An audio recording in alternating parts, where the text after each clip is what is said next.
Welcome back to the True Alien Podcast, the show that takes a deep dive into the world of aliens, UFOs, and all things paranormal. I'm Adrian Smith, and joining me again is Julia Jones. Great to be back. Now, we're all about digging for the truth, separating fact from fiction. Today, we're going deep, really deep, into your research on the Green Children of Woolpit. Julia, you sent over some fascinating stuff, medieval chronicles, local folklore, scientific reports. We're going to try and unravel this centuries-old mystery. It's a story that has really captured people's imaginations, and I think your research adds a whole new dimension. Totally. Let's start with the basics. The legend, as it goes, is that sometime in the 12th century, two green-skinned children just appear in the village of Woolpit, England. They're speaking a language nobody understands, dressed in bizarre clothing, and seem totally lost. You've included an excerpt from Ralph of Coggeshall's Chronicles, one of the earliest written accounts we have. Yeah. Coggeshall was a monk, lived near Woolpit, and he documented the whole thing in his chronicle sometime around 1220. It's brief, but it's considered one of the most reliable historical sources on this. So what does Coggeshall actually say? What details stand out? Well, he describes their green skin, of course, their strange language, and the fact that they refused to eat anything but beans for a while. It's also interesting that one of the children, a girl, she eventually adapted to village life, learned English, even got married. But sadly, the boy, he died not long after they arrived. Wow, what a story. Yeah. Now, you've also got some local folklore about the Green Children in here. How does that compare to Coggeshall's account? Any interesting additions or, different versions? Definitely. The folklore, it adds a whole other level of wonder and mystery. Like some stories say the children came from this underground world, accessed through a cave or a tunnel. Others say they were running from a war between, sun-worshipping civilizations or something. That's wild. Adds a whole new level of intrigue. Okay, so you've also included a scientific study about, the cause of the Green Children's green skin. What are some of the theories? Well, one theory suggests chlorosis, a type of anemia that can cause a greenish tinge to the skin. But that doesn't really explain their strange language or behavior.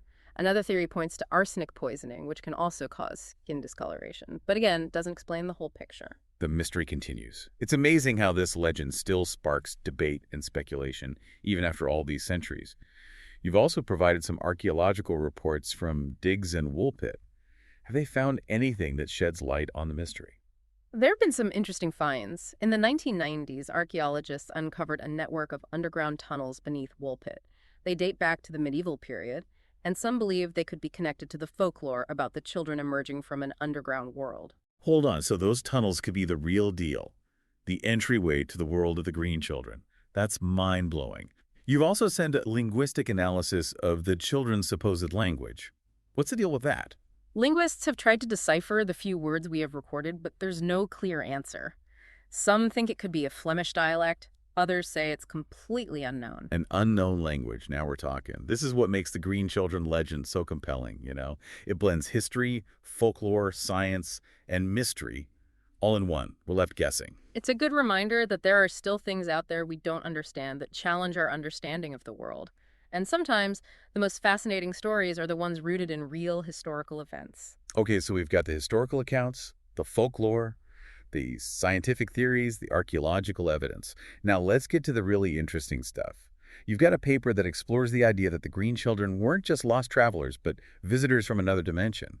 What are your thoughts on this theory? It's definitely intriguing. The paper connects the Green Children legend with accounts of, interdimensional beings, suggesting these children might have, stumbled into our reality through some kind of portal or dimensional rift. Like a real-life Stranger Things situation? Mm-hmm. Wild. What kind of evidence is there to support this interdimensional theory? Well, the paper highlights their language, appearance, and their complete disorientation as possible signs of a dimensional shift. And it pulls from quantum physics and string theory, suggesting multiple dimensions could actually exist. Okay, that's getting pretty complex. But it raises the question, if they did come from another dimension, what brought them here?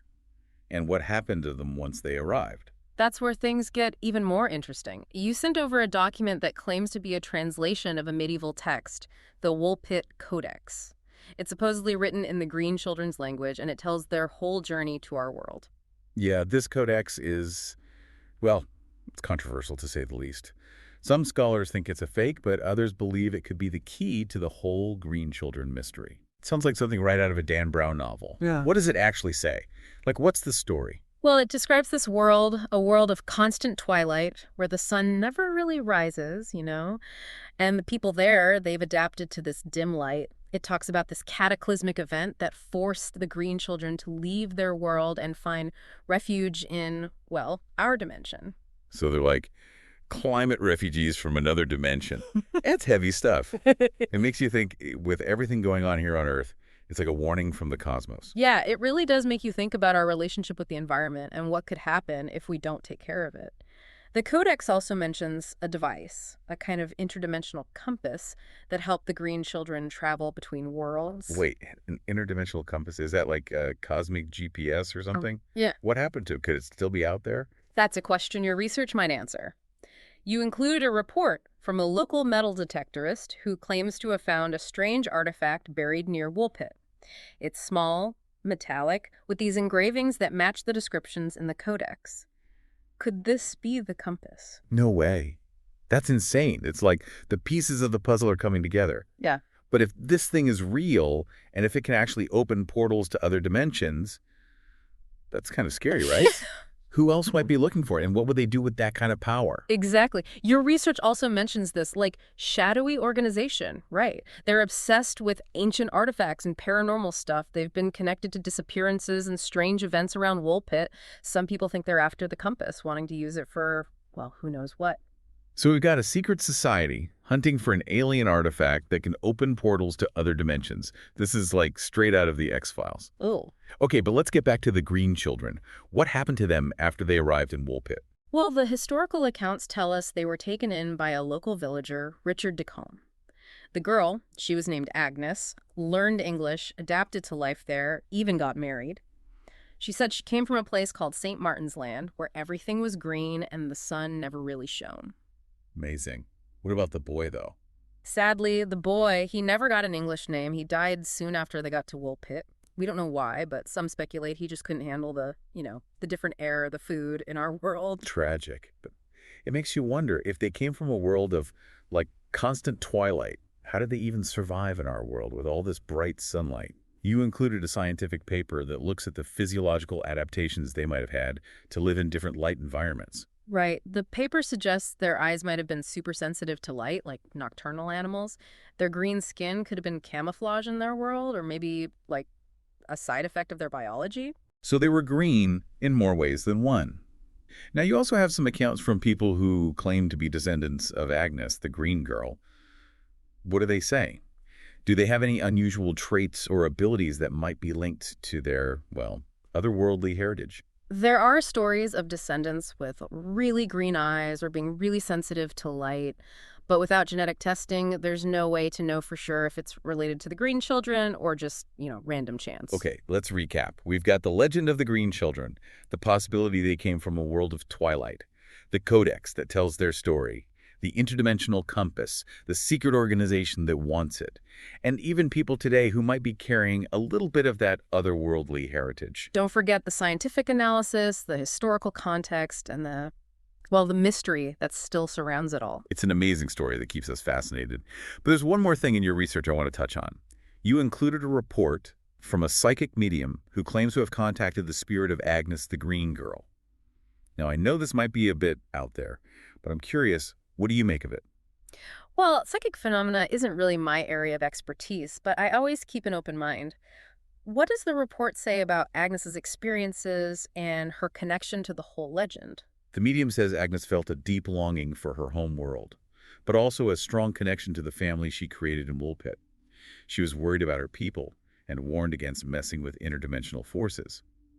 She also hinted that the compass wasn't just a device, but a living entity with its own consciousness and, like, its own goals. Whoa, that's a whole other level of complexity. A sentient compass, wow.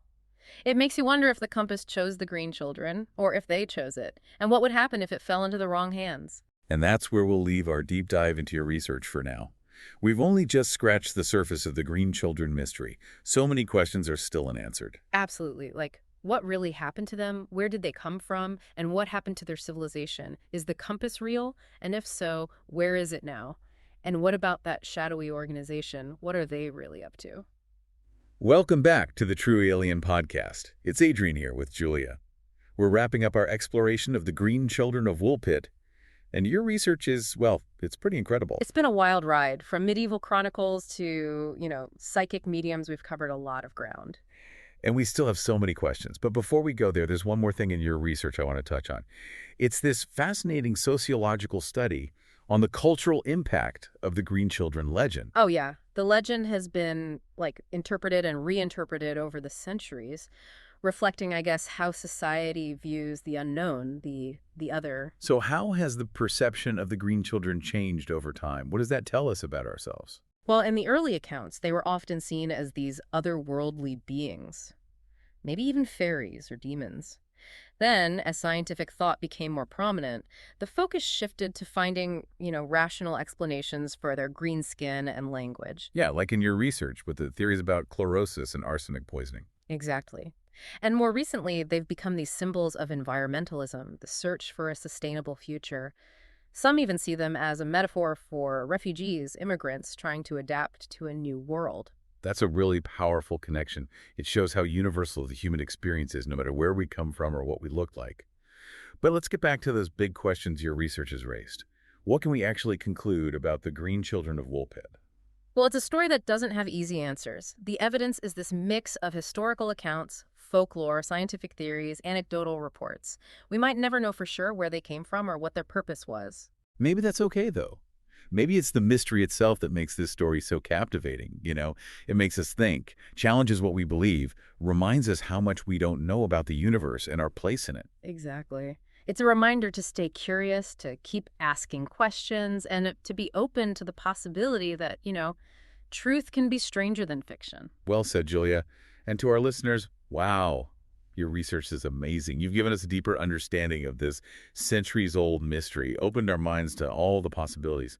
But this deep dive, it's just the beginning. There's a whole world of information out there waiting to be explored. If you're intrigued by the Green Children, why not explore medieval history, folklore, even the science of interdimensional travel? And who knows, maybe you'll be the one to finally unlock the secrets of the Green Children of Woolpit. Thanks for listening, everyone, and keep searching for the truth out there in the unknown.